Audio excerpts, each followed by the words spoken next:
मैं हिंदुस्तान हूँ। हिमालय मेरी सरहदों का निगहबान है। गंगा मेरी पवित्रता की सौगंध। तारीख की इब्तदा से मैं अंधेरे और उजालों का साथी हूँ और मेरी खाक पर संगमरमर की चादरों में लिपटी हुई ये इमारतें दुनिया से कह रही है कि जालिमों ने मुझे लूटा और मेहरबानों ने मुझे संवारा। नादानों ने मुझे जंजीरें पहना दी और मेरे चाहने वालों ने उन्हें काट फेंका। मेरे इन चाहने वालों में एक इंसान का नाम जलालुद्दीन मोहम्मद अकबर था।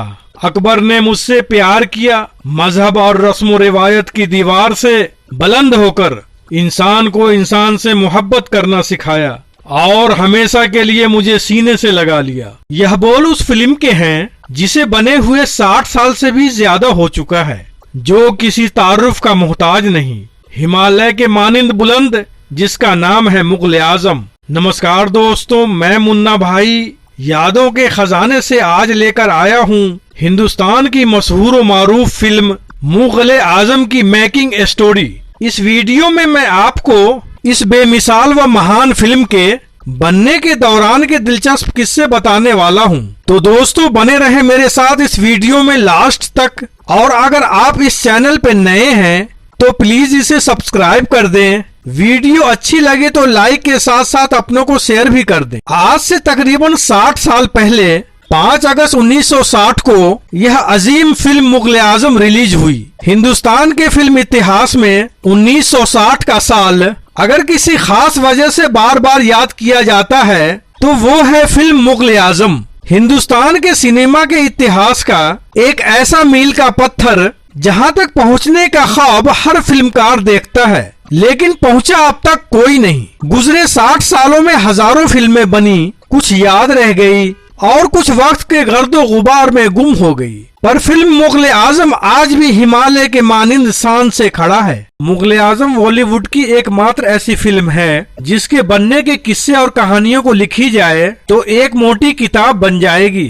जी हाँ दोस्तों, इस सपने को साकार किया है भोपाल के लेखक व पत्रकार राजकुमार केसवानी ने। इन किस्सों और कहानियों पे उन्होंने एक किताब लिख डाली जिसका नाम है दास्ताने मुगल आजम। एक इंसान जो एक हसीन ख्वाब देखता है और उसे हूबहू उसी ख्वाब की तरह हकीकी दुनिया में उसी शक्ल में जमीन पर उतार देता है। उस इंसान का नाम है के आसिफ, जिसके काम का जुनून दीवानापन हदों को पार कर इसके मिजाजी को इसके हकीकी में बदल देता है। मुगल आजम बॉलीवुड के इतिहास की सबसे बड़ी फिल्मों में गिनी जाती है।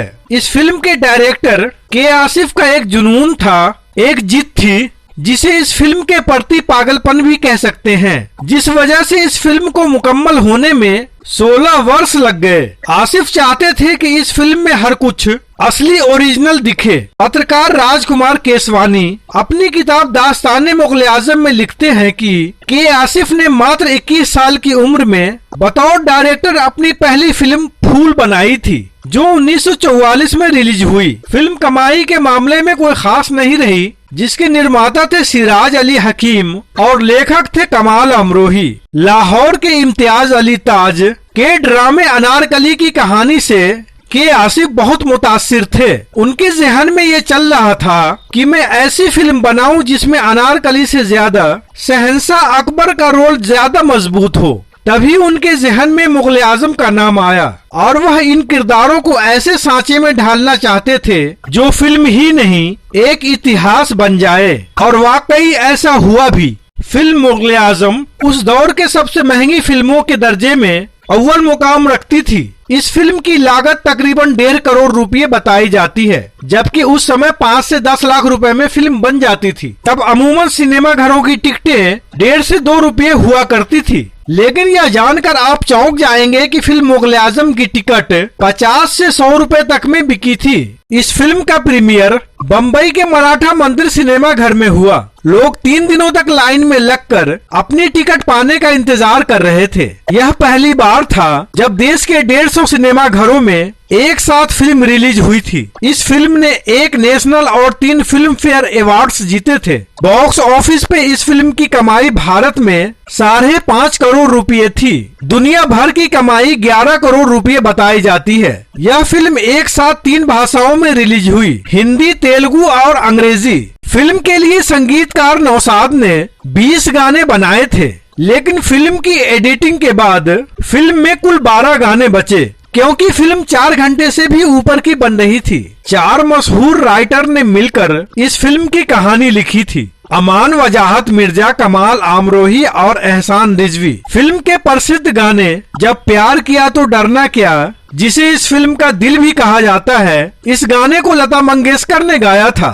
कहा जाता है कि इस गाने के बोल को नौशाद ने 105 रीराइट्स के बाद फाइनल किया था। कहा जाता है कि इस गाने को लता मंगेशकर ने स्टूडियो के बाथरूम में जाकर गाया था, क्योंकि रिकॉर्डिंग स्टूडियो में उन्हें वो धुन या गूंज नहीं मिल पा रही थी जैसा आसिफ चाहते थे। पर कभी इस बात की पुष्टि लता मंगेशकर ने नहीं की। इस भव्य गाने को फिल्माने के लिए शीश महल बनवाया गया था। लाहौर का शीश महल जो मुगल काल में बनवाया गया था, के आसिफ हूबहू वैसा शीश महल बनवाना चाहते थे, जिस कारण इसे बनने में 2 साल से भी ज्यादा वक्त लग गया। इस शीश महल के लिए मोहन स्टूडियो छोटा पड़ गया था। शीश महल के लिए खास तरह के शीशे बेल्जियम से मंगवाए गए थे।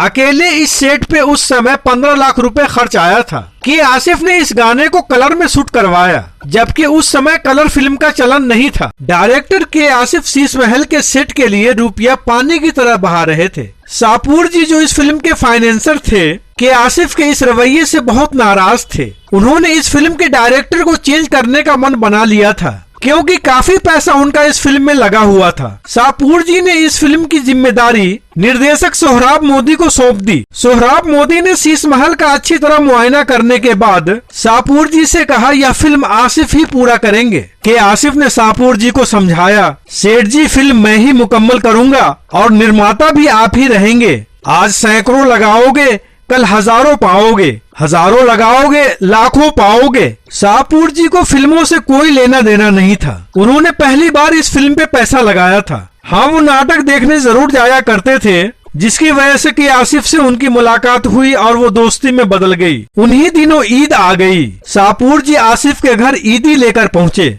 चांदी के ट्रे में 1 लाख रुपये और कुछ ड्राई फ्रूट था। आसिफ ने लाख रुपए की गड्डियां उठाकर शाहपुर जी को देते हुए कहा, इस पैसे से बेल्जियम से शीशे मंगवा लीजिए, और ड्राई फ्रूट उठाकर चबाने लगे। शीश महल पे तेज रोशनी पड़ने के कारण और शीश महल में चारों तरफ शीशे होने की वजह से कैमरा नजर आता था। गाने को शूट करने में भारी मुश्किलें आ रही थी। Cinematographer RD. माथुर ने शीश महल के सभी शीशों पर मोम लगवाने का फैसला लिया। फिर जाकर दोबारा इस गाने को शूट किया गया। इस गाने को शूट करने में 100 ट्रक के हेडलाइट्स जलाकर उस रोशनी में फिल्माया गया। शीश महल के सेट को देखने देश विदेश से लाखों लोग आते रहे। बाद में उसे एक म्यूजियम में बदल दिया गया। डायरेक्टर के आसिफ का पूरा नाम करीमुद्दीन आसिफ था। उनका जन्म 14 जून 1922 को उत्तर प्रदेश के इटावा जिले में हुआ। उनके पिता का नाम डॉक्टर फजल करीम और माँ का नाम बीबी गुलाम फातिमा था।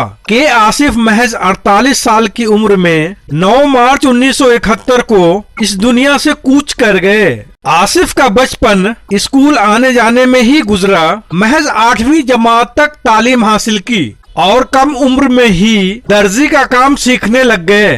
कुछ बड़े हुए तो बम्बई अपने बहनोई नजीर अहमद खान के पास आ गए, जो उस जमाने में साइलेंट फिल्म के एक्टर थे। के आसिफ बम्बई में टेलरिंग का काम किया करते थे, पर ख्वाब बड़े बड़े बुना करते थे। बाद में नजीर अहमद ने आसिफ को अपने साथ बतौर असिस्टेंट बनाकर रख लिया। फिर क्या था, आसिफ ने अच्छी खासी पहचान बना ली और फिर लेखक निर्देशक कमाल अमरोही की फिल्म पुकार में बतौर एक्टर काम किया, जिसकी कामयाबी ने उन्हें और ऊंचाई तक पहुंचा दिया। के आसिफ ने 3 ही फिल्में निर्देशित की। पहली फिल्म फूल जो 1944 में रिलीज हुई, पर उन्हें फिल्म मुगल आजम से ही शोहरत हासिल हुई। बाद में उन्होंने लव एंड गॉड बनाई थी, जो कि उनकी मृत्यु के कारण अधूरी रह गई। 1986 में वो फिल्म रिलीज हुई। के आसिफ का रहन सहन पहनावा बहुत सादा था। वह बम्बई में किराए के मकान में रहते थे और चटाई पे सोते थे। आने जाने के लिए वो टैक्सी का इस्तेमाल किया करते थे। वह सिगरेट पीने के बहुत शौकीन थे, वो भी अक्सर मांग के ही पिया करते थे। अपने ऊपर वो एक पैसा भी खर्च नहीं करते। कई बार वो शूटिंग के दौरान बोलते, मैंने खाना खा लिया है, जबकि वो भूखे ही होते, पर किसी को देने के लिए उनका हाथ हमेशा खुला रहता था। डायरेक्टर के आसिफ ने 3 शादियां की थी। उनकी पहली पत्नी दिलीप कुमार की बहन अख्तर बेगम थी, दूसरी शादी उनकी सितारा देवी से हुई और तीसरी शादी उन्होंने निगार सुल्ताना से की, जिन्होंने फिल्म मुगल आजम में बहार का किरदार निभाया था। फिल्म मुगल आजम मुगल बादशाह जलालुद्दीन मोहम्मद अकबर के बेटे सलीम और एक कनीज अनारकली की प्रेम कहानी पर आधारित है। इस फिल्म में मुख्य कलाकार थे पृथ्वीराज कपूर, जिन्होंने शहंशाह अकबर का रोल अदा किया था। दिलीप कुमार थे शहजादा सलीम। अनारकली का रोल अदा किया था मधुबाला ने। दुर्गा खोटे, जिन्होंने महारानी जोधाबाई का रोल निभाया। निगार सुल्ताना जो बहार थी, दुर्जन सिंह का रोल अजीत ने अदा किया था। संतराश जो एम कुमार थे। राजा मान सिंह का रोल मुराद ने निभाया था। शीला दयाला जो अनारकली की बहन सुरैया बनी थी। अनारकली की मां का रोल जिल्लो बाई ने अदा किया। युवक सलीम का रोल अदा किया था जलाल आगा ने। इनके अलावा फिल्म में थे जॉनी लीवर, एस नजीर, विजय लक्ष्मी और सुरेंद्र। फिल्म में संगीत दिया था नौशाद ने। प्लेबैक सिंगर थे मोहम्मद रफी, लता मंगेशकर, शमशाद बेगम और क्लासिकल सिंगर थे बड़े गुलाम अली खान। इस फिल्म के राइटर थे अमान, कमाल अमरोही, वजाहत मिर्जा, एहसान रिजवी और के आसिफ। यह फिल्म हिंदी और उर्दू भाषा में लिखी गई थी। इस फिल्म के निर्माता थे शाहपुर पन्नोल जी की कंपनी स्टर्लिंग इन्वेस्टमेंट कॉरपोरेशन, जिसके डायरेक्टर थे के आसिफ। यह फिल्म एक साथ 3 भाषाओं में बनी, हिंदी, तेलुगु और अंग्रेजी। 5 अगस्त 1960 को यह फिल्म रिलीज हुई। यह पहली ब्लैक एंड व्हाइट फिल्म थी, जिसका डिजिटल कलर कर 12 नवंबर 2004 को शाहपुर पन्नोल जी की कंपनी स्टर्लिंग इन्वेस्टमेंट कॉरपोरेशन द्वारा रिलीज किया गया।